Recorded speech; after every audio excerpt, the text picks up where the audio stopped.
What is up, Earthnoids and Space Noids? I am just a simple new type, and in this episode, we are diving into Twilight Axis. We will learn more about Arlette and her past with Xeon. We will start briefly with the ONA without explaining too much, and then we will dive deeper as we go through the light novel. So let's get into this.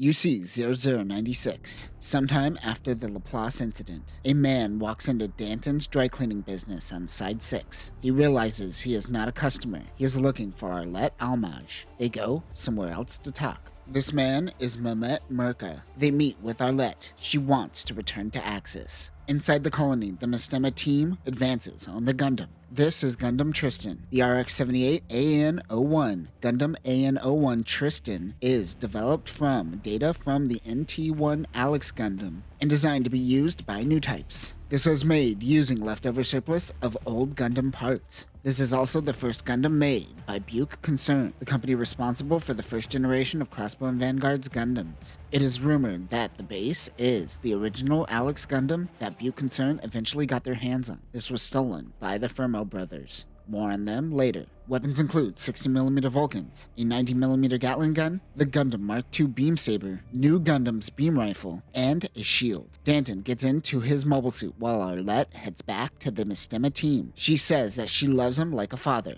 Danton launches in his Zaku 3 Custom. This AMX 011S Zaku 3 Custom is similar to Mashimer's Zaku 3 Custom, but Danton's is painted red similar to Char, and it retains the original knees and backpack, unlike Mashimer's. Danton also uses the Gyaradoga's beam rifle. This was originally designed for Char. Danton begins fighting with Tristan. He isn't hanging with the Gundam at full force. Arlette tells Mehmet that Danton became a test pilot because he couldn't pull the trigger on another human. This tracks with what we have seen in The Return of Johnny Raiden, where Danton is always on the back line helping Char. Danton hesitates to shoot. That is when an EFF mobile suit approaches. It is a variant of the Bjarlint. The RX-160G Bjarlint he sold is a variant of the Bjarlint, which originally belonged to the group Burnham. It has two back-mounted propellant tanks similar to the one seen on the Bjarlint Custom from Unicorn. It retains its claw arms. Weapons include a megaparticle gun and a beam saber.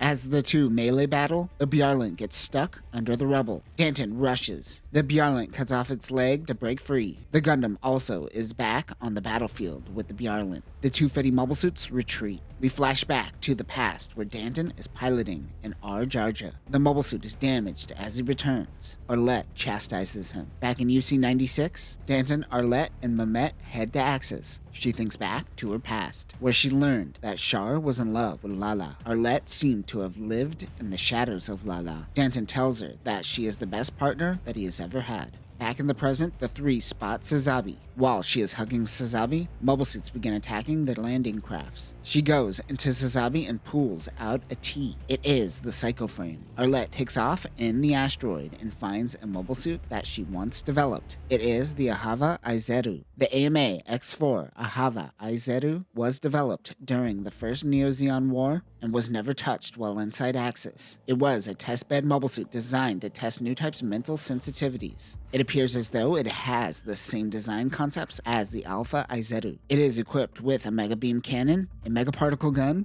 a mega beam rifle, a large beam rifle, and 10 funnels that attach together to form a tail. It also has an eye field generator. She gets into the mobile armor and engages with the Gundam pilot, who is now piloting the Kurwanal. The RX-78KU-01 Kurwanal is made by Burnham and incorporates Tristan into its control systems. It isn't stated, but it resembles the Dendrobium in many ways, including how the Gundam integrates into the mobile armor. Weapons include the Mega Beam Cannon, a Micro Missile Pod, a Mega Beam Rifle, a 5.2 Missile Pod, a large claw arm, and a large beam saber. She uses her funnels, but he is able to destroy them no problem. He wears down her eye field. Ahava Azieru uses the mega beam cannon, but the output is too much for the unit. Kurwanal goes in to finish Arlette off, but that is when Danton and the R-Jarja comes in to help. Danton leaves her immobile so he could take care of the Gundam. The Colonel ejects the Gundam. The pilot and Danton engage. Danton doesn't seem to have a chance. Arlette screams out to his father figure with the help of the psychoframe that she took from Sazabi. It activates her mobile armor. She is reminded of the first time she met Char.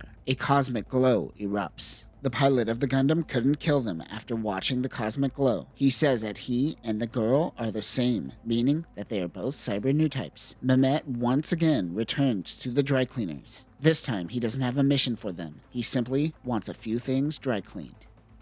And that will do it for the ONA, which really doesn't go into detail about the Gundam pilot, or Arlette for that matter. It is very high concept with little depth. Oh, but it's beautiful. So let's change that by diving directly into the light novel. Arlette opens her eyes. T-minus 180. She fell asleep for a moment. Danton tells her that she is always like this. Arlette is annoyed by this comment. A lieutenant junior grade, Mehmet Merka, asks if she could take a look at the tablet, asking if she is certain if this is the right port. She is certain this is the place. Mehmet gives her a smile. They are exploring Axis, a place once called home to many Zeon soldiers. She remembers clearly March 12th, UC 0093, the day the asteroid split in half. Their destination is the research facility. She tells her that it isn't on Musa, as Musa only contained residential blocks, but they have to go through it. One thing I always forget is that Musa was detached to save the citizens during the Grips conflict, but it was then reattached the following year during the first Neo-Zeon War.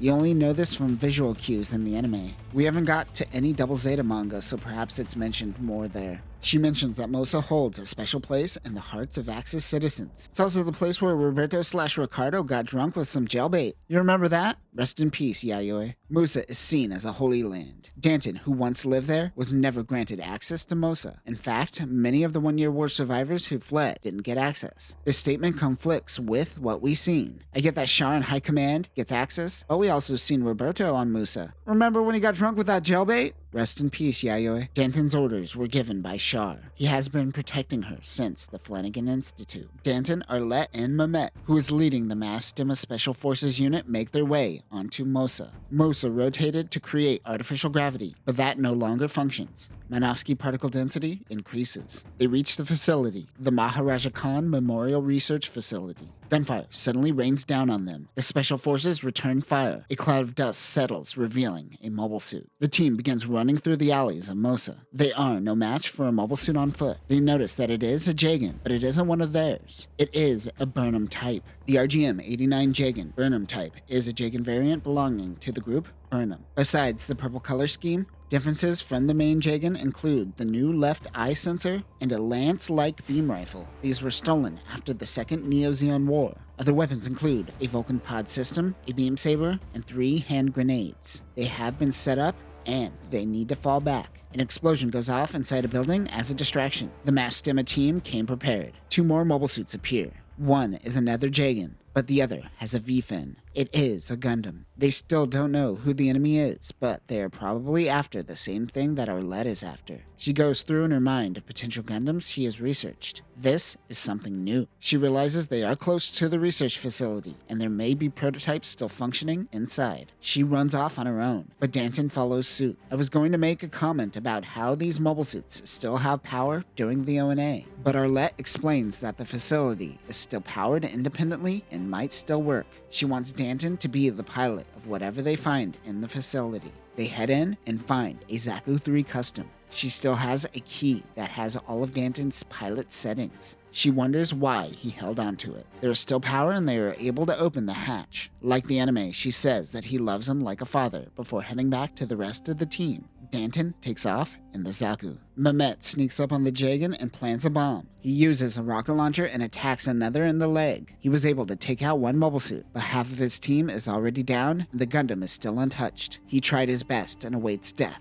But that is when Danton comes in and fights. He closes in on the Jagan. Arlette comes on the comms telling Danton not to destroy the fusion reactor inside the asteroid. She is communicating with a portable comm laser. He goes in and takes out the cockpit of the Jagan. 1 more mobile suit. He approaches the Gundam. As Danton was plotting something in his head, the Gundam reacted faster. A beam blast temporarily blinds Danton, but it barely grazes the Zaku. He begins punching the Gundam, followed by a roundhouse kick. Chuck Norris be damned. The Gundam goes in with his rifle, but the Zaku uses its cannon, blasting the rifle out of his enemy's hands. The Gundam is unarmed and tries to run away, but Arlette tells him not to follow. He needs to protect Arlette first and foremost. Arlette tells Mehmet that the red machine was made for Char, for the person that she loved, but he never ended up using it. Also here, she refers to Char as Captain, while in The Return of Johnny Raiden, they refer to him as Colonel. What's up with that? Side 5, also known as Rhea, was a neutral colony that was spared during the 1-Year War. One of the colonies in Side 5 is Libot Colony. This colony was flourishing as both Zeon and the Federation established good trade. This is where Danton set up his Danton cleaning firm. Arlette is tending to bed sheets on the rooftop. After 100 years of being in space, there is no reason to dry linens this way, but Danton's clientele seems to like this niche method of drying. I'm always down for making money off of hipsters.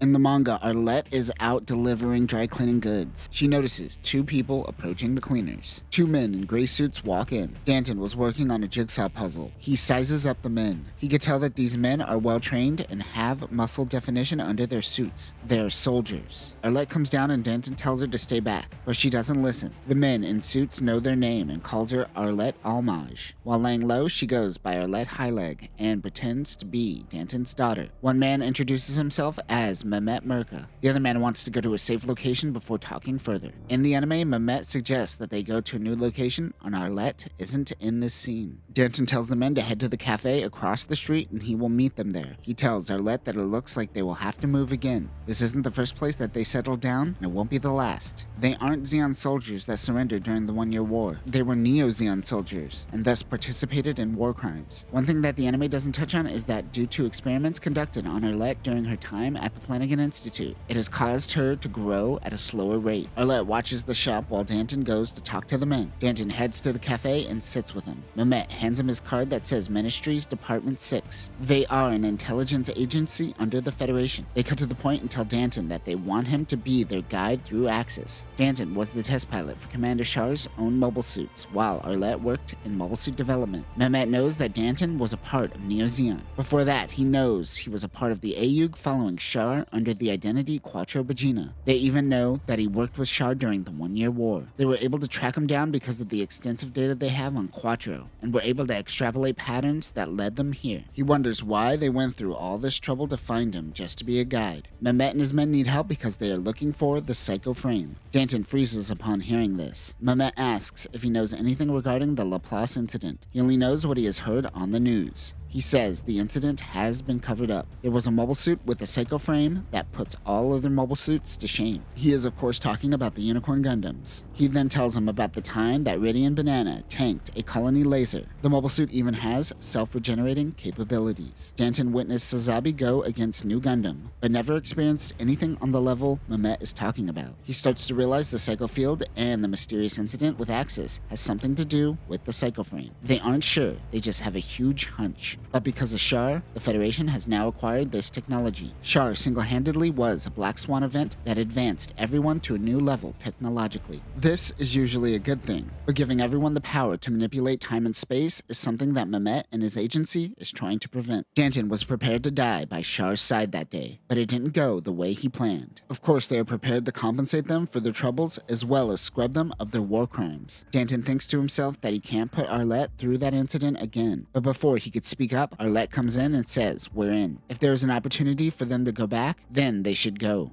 She wants to know what happened to the captain and Sazabi. They agree to help them. Mehmet reintroduces himself and tells them of their real name, the Mistema Special Forces Unit under the Federation. Back at Axis, Arlette asks if Danton is okay. This is his first battle in quite some time. He apologizes to Char for bringing Arlette back here. Danton lands the Zaku 3. It is too big for them to take with them. Arlette reformats the operating system and shuts it down. This mobile suit will never see another human. They hope that they don't run into the Gundam again. While wondering where it came from, Danton notes that it is smaller than your average mobile suit. There have been junkers that occasionally pillage Axis, but a Gundam here means that someone is after something specifically. Mehmet tells one of his men, Locke, to return to the ship and track any vessel in the area. They only have 2 hours before Axis moves outside the Lagrange point and swings into orbit of an asteroid belt. They head to the Maharaja Khan Memorial Research Institute. This is where most psychoframe research and development happened. They continue down side streets. Arlette talks to Danton on a closed line so no one else could hear them. She wants to go off on her own and find Sazabi. He thinks that she is crazy. There is no way they will be able to split off from the Mistema team. Arlette says fine, I'll figure it out myself. Somewhere near the residential area of Axis is the Gundam. The pilot is frustrated as Meitzer said that he wouldn't run into any trouble on this mission. He is referring to Meitzer Rona. bear Rona's grandfather. The pilot talks to Tristan Gundam and says that they don't know what he is capable of. His comrades, Bailey and Gibson, were taken out in the Jagans. He says that the Zaku will regret fighting Quentin Firmo. On Earth, Ingeist Rona, the oldest son of the Rona family, is at the Federation Prime Minister's residence. He leaves the place saying it is done. He says Meitzer and father will take care of the rest. It is now up to Burnham to make the next move. The Rona family has been a family of nobility since their days in Europe, but the current head of the family is not noble blood. Scharnhorst Rona was born Scharnhorst Buke. He created Buke Concern, which started as a small junker company, and built it into a competitor in the mobile suit industry. He eventually bought the name Rona. He listens to his son, Ingeist. They find out that there is an investigation on Axis currently going on in regards to the psychoframe. There still seems to be research data on the asteroid. Scharnhorst mentions that the Federation seized Axis from Haman Khan and then quickly turned it over to Char. Most likely, the Federation overlooked something. Scharnhorst and Meitzer will handle the rest.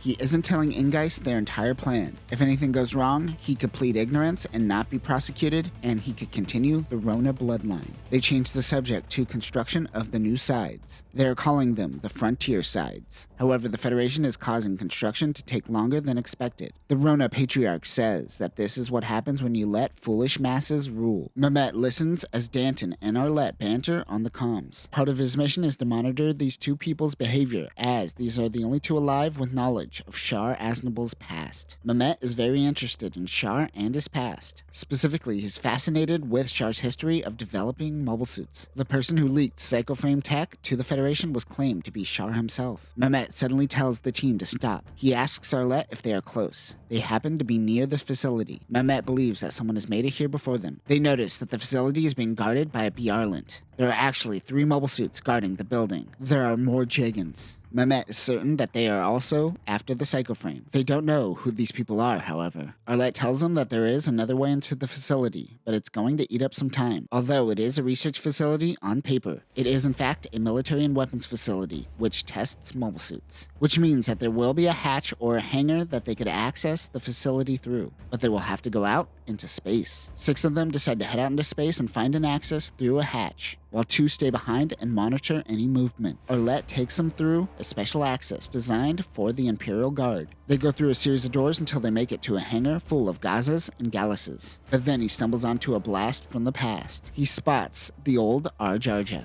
He has a moment with the mobile suit before moving on. Talk about Chekhov's mobile suit. They plan on following the outer wall of access until they make it to the hatch. But once they open the door out into space, they notice the Bjarlants on the move. Mehmet receives a message, but Minovsky particle disruption makes it hard to hear. They finally make contact with the other team. The Jagans are still at the front of the facility. They plan on still heading out through space. Mehmet can't get a hold of their ship. He hopes they can remain hidden, but their defenses are limited. Hearing this, Danton sighs and asks Arlette for the OS disk. He heads back to the hangar to get into the Arjarja to help provide some protection. Who thought it was a good idea to not bring mobile suits? It's okay, Danton, the plot has your back. He gets into the mobile suit and flashes back to him testing the Arjarja. The mobile suit shakes. Sparks come from the thrusters, followed by black smoke. Arlette cancels the test. He has to make it back to the base. Danton tries to get the AMBAC system up and running. The mobile suit crash lands onto the deck. Mechanics surround the mobile suit to put out fires. He opens the hatch and is still alive. Arlette yells at Danton, asking him why he didn't eject. He didn't want the Arjarja to crash into the outer wall of access, and he didn't want to lose any battle data on the mobile suit. As he heads off, he says to himself that he wouldn't be able to live with himself if he destroyed one of her machines. Arlette finishes the activation sequence. She switches places with Danton and tells her dad to return safely. He takes off and destroys the gate. Walter Firmo is the Bjarlant he sold pilot. He is on the outer wall of access. He talks to his bro on the comms. The pilot picks up something on his sensors coming out of the hangar. The sensor trail splits into 2 paths, so he picks one and follows it. Suddenly, a bright light engulfs his field of view. It is a ship. He catches up with it and fires his beam rifle, taking it down. 1 down, says Walter. A beam blast almost hits him. A mobile suit approaches him. He thinks it is the Zaku that his brother talked about, but it is the Arjarja. Danton closes the gap faster than Walter expected. Walter says that is Nozaku. No, you messed up the line. It's Nozaku boy. The two engage in close-range combat. While Danton is fighting, Mehmet and Arlette make their way to the research facility. Arlette almost slips and falls. Mehmet knows Danton is a test pilot, but he wonders if he ever experienced real combat. She tells him no, not really. He is amazed by his skill. Arlette bites her tongue and tells him to ask Danton himself, as she doesn't feel she should tell his story. She tells him that the two known each other since the 1-year war,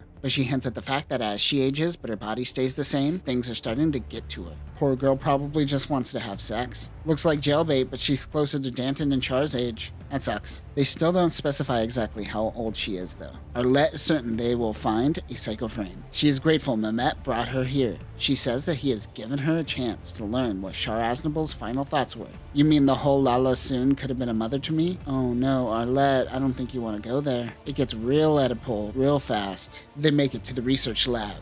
As they enter, they are met with gunshots. They duck down and enter into a server room. They need to extract data on the psychoframe from these servers. We then learn about Burnham. They are a private military group that does the bidding of Butte Concern and the Rona family. Knights of Rona use this team for a series of illegal activities. This is funded by the Rise and Butte Concern's superior mobile suits. They are taken out by Mehmet and the Mestima team. As she enters into the facility, she is overwhelmed with many feelings regarding the past. She then reflects on the 1-year war. Arlette can't remember anything before moving to the Flanagan Institute at Side 6. Even the colony drop is a blur to her. Arlette doesn't seem to be her real name. Compared to the other children who had entered the facility at the same time, her stats were exceedingly mediocre, and she struggled to meet the minimum standard. Then one day, Char Aznable visited the Institute. He says she clearly is an engineer. Although her piloting skills aren't the best, she exceeds in mobile suit engineering. Arlette went with Char, changing her life forever. Char says that being a new type doesn't mean being a pilot. Those words resonated with her. For the first time, she felt like a human being instead of a test subject. She could tell that Char is someone that doesn't let anyone get close to him, and it is not just because of the mask.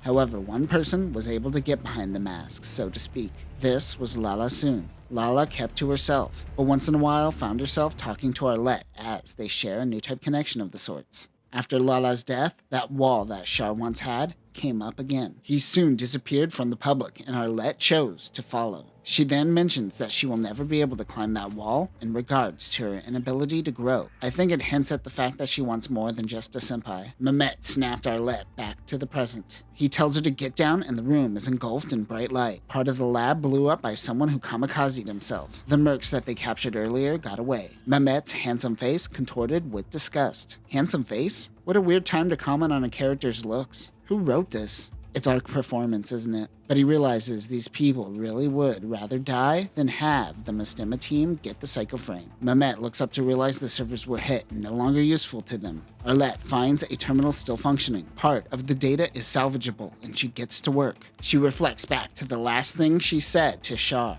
All she said as her final words were a simple good luck. She is able to find the location of the Sazabi, and it isn't too far from her location. She leaves the terminal she used to hack for the Mestima team and sneaks away. She heads to the outer wall where she finds a petite mobile she could use. Meanwhile, Danton continues the fight with the Bjarlent Isolde. He unleashes missiles from his missile pod. Walter takes out 2 beam sabers and slices the missiles. The Bjarlent's speed is making it hard for Danton to keep up. This triggers a memory from Danton's past. Is now the time to be flashbacking? Wait, focus! During the 1-year war, we see a bright-eyed young Danton. He showed potential as a mobile suit pilot when he was a cadet. However, he would never succeed for one reason. He did not like war. Danton was a part of a giant battle with losses on both sides. He came out of it alive and instantly resigned from the military. As he was going to discharge, he happened to meet Char Aznable. He tells Danton not to quit and to join his team. He knows he doesn't enjoy killing. Char simply wants his operational skills. He wants to make him his personal test pilot. Char says that it has to be him because his pilot style is very similar to the Red Comet. He needs someone like him to test his units before they become battle ready. Danton can't deny that this is a great opportunity, but it wouldn't change the fact that his work would still be contributing to war,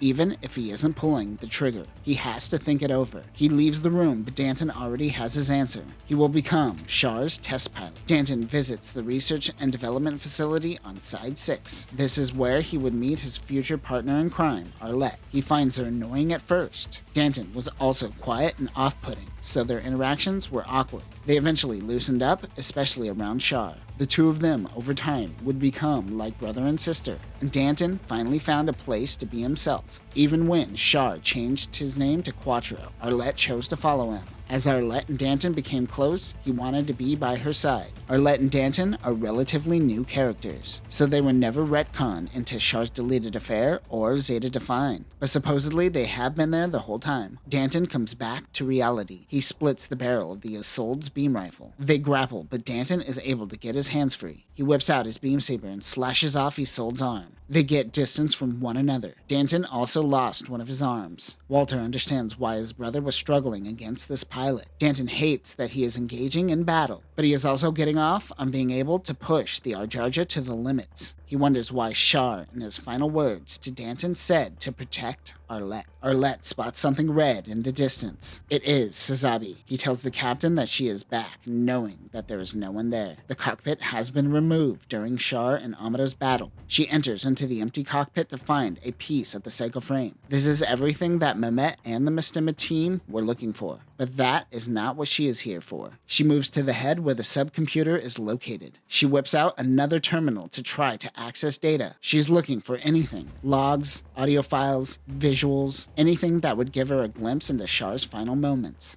La mommy. This is why she came on this mission. Isolde pushes the Arjarja onto the surface of Axis. Danton swings his variable shield into Isolde's torso. The two grapple. Walter is barely dodging Danton's beam saber as he starts to get the upper hand. He thought that this would be a boring mission, but it is starting to get interesting. In most cases, the cockpit is where the main computer is stored. But Sazabi is different. It has psycho frames built into the molecular level of the unit. It also has all battle data since the 1-year war fed into it. The psycho frame has the ability to retain memories, so there might be something there. She finds some data and begins copying it as fast as she can. Overhead, she spots something huge. At first, she thinks that it is a ship, but it is a mobile armor. She assumes that the Gundam they spotted earlier is at the core of this unit. This is the Colonel. She turns her comms back on. Inside the cockpit is Quentin Firmo. This mission also gives them the opportunity to test the new mobile armor along with the Isolde. Their mission is to destroy anything left in the research facilities. He decides to ignore his mission and find his brother and Danton.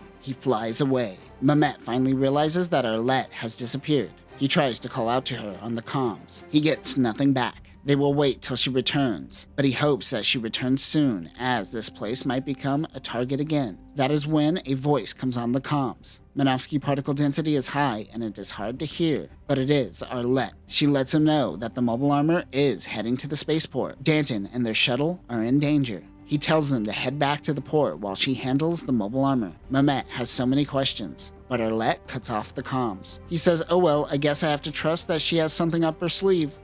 That's kind of lazy writing. They pack up the operation and head back to the ship. Mehmet salutes Arlette wherever she is.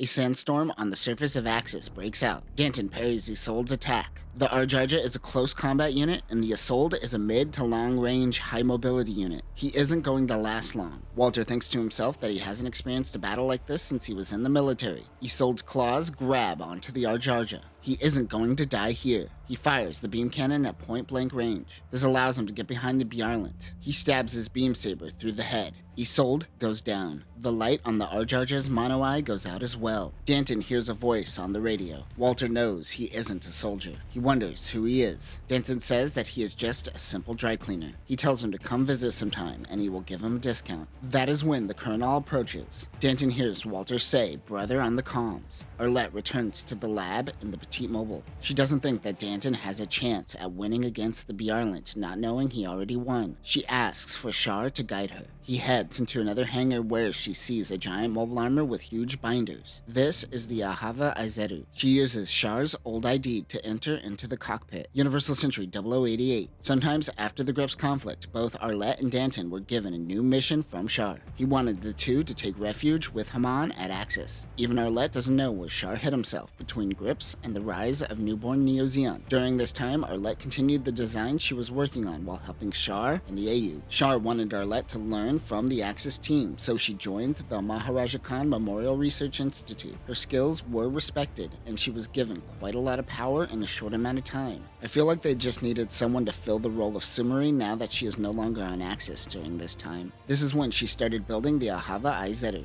a new testbed mobile suit for Psycho Wave tech. This tech would later be known as the Psycho Frame. Since this was a new type-based mobile suit, she was the test pilot for this unit. In the present, she launches in the mobile armor. Mehmet notices the mobile armor on the move. Even though it is a giant mobile armor, Danton knows it's the same pilot he fought earlier. The Colonel unleashes missiles. He dodges the attack. The Arjaja lost one of its arms and the variable shield during the last battle. Danton rushes the mobile armor when a bunch of beam blasts come from the distance. It is the Ahava Azieru. Arlette comes on the comms and says that this time she will protect Danton. Quentin Firmo focused his attention on Arlette. He didn't expect the mobile armor to swing its giant tail as a blunt weapon. The production of the Ahava Azieru was abandoned halfway through, so most of its weapons are non-existent. She gets one of the beam cannons to work, but it wasn't calibrated, so it did massive damage while firing. She doesn't know if she could survive this one. Quentin is very cool and collected, as he watches a very unrefined pilot. He seems bored by the fight. Colonel fires some missile pods, and this time it gets a hit. He looks on the monitor to see Walter's downed unit. He didn't expect this outcome for his brother. The Ahava is in flames. In space? He turns back towards Danton and starts getting excited. Quentin and Walter were born in a very poor part of Earth and were orphans. They lost their parents during the 1-year war. During the Grips conflict, they joined the Federation New Types labs. They wanted to become Titans, but that all fell apart. If you watch Gundam narrative, they were probably one of the children that were freed after the war. After the Titans fell, they became mercenaries. The two lived rich but empty lives. Then they were eventually picked up by Butte Concern. Mitsurona used illegal means to gain power in the mobile suit game. This evolved into the Special Forces group Burnham. Also remember, Scharnhorst bought into the Ronin name. As poor war orphans, this gives the two brothers hope. Quentin realizes their mission to obtain intel on the Psycho Frame has failed, but he is still going to win this battle. Danton is frustrated for allowing this to happen to Arlette, as he is supposed to protect her,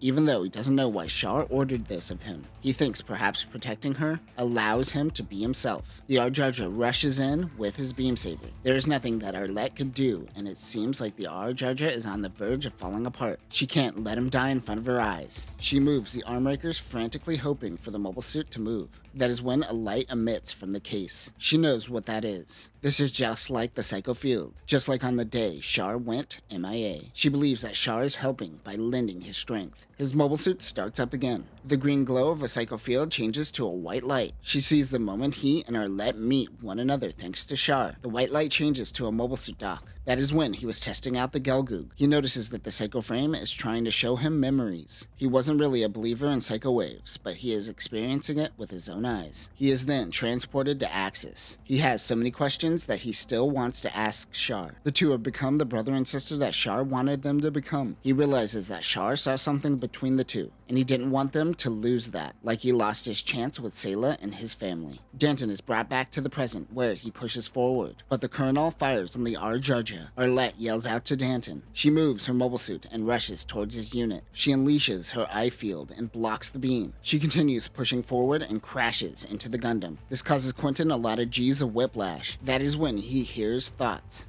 They are Arlette's thoughts. This causes him to remember thoughts of him and his brother on the streets. He hates these thoughts, so he unleashes his remaining missiles on the mobile armor. Danton's mono eye lights back up, and his mobile suit is given a second wind. There is no reason to believe so, but he knows this is Char lending him his strength. Arlette begins using her tail, which stores the funnels. They split off and surround the Gundam. The funnels attack Colonel. Arlette is amazed that she actually used a psycho weapon and funnels, something I guess failed in the past. She wonders if it is Char helping out. Colonel is no longer functional. He purges the mobile armor to reveal Tristan Gundam. Even his Gundam is at its limits. He has to finish this once and for all. Danton says to himself that this will be the last time he ever kills someone. His and Quentin's beam sabers clash. But that is when another mobile suit comes in between the two. It is Walter with his Isolde barely held together. He tells his brother that they have run out of time. Axis is on the verge of changing Lagrange points, and the gravitational shift will crush them. He asks his brother if he felt them during this battle. It seems that they are the same. They stop fighting as they empathize with the enemy. The Bjarlant carries Tristan away. Danton wonders why they came to stop them. It seems that the Psycho Field brought his mobile suit back to life, which means he probably could have taken them down. Danton was ready to give his life to keep Arlette safe. He realized that he didn't have to kill anyone, and he never will again. He just wants to do some dry cleaning. Arlette looks back at Sazabi and bids Char farewell. The Firma brothers are bored as they rest in the hospital. They're at Butte Colony, which is owned by the Rona family, which I assume is at Side 4, as this is where the family tried to spread Cosmo Babylonia. They did a lot of damage to their test mobile suits that weren't meant to be used in combat, but they have no regrets as it is rare for them to find a good fight during these times. They also acquired data on that Seikomo use mobile armor they ran across. The two brothers begin bickering with one another. Back at Side 5, Varia, the dry cleaners continues operations. It has been weeks since the incident on Axis. Danton is doing a crossword puzzle when Mehmet walks in. He comes bearing a fruit basket with melon. Danton thinks to himself he doesn't really like melon, he just likes the artificial flavor of melon soda, but he accepts the gift. Mehmet sits down on the couch. Danton says, "Don't sit, that means you want me to do something again. Don't do that, go away." He closes the shop and asks if he learned anything about the two pilots. They were unable to find any intel regarding the two. He believes that it has ties to someone within the Federation, and because of that, they don't intend to investigate any further. Federation playing them hits. Once Axis changes Lagrange points, it will most likely never be seen by another human again. Data regarding the Psycho Frame most likely won't be leaked. The Psycho Frame wasn't obtained.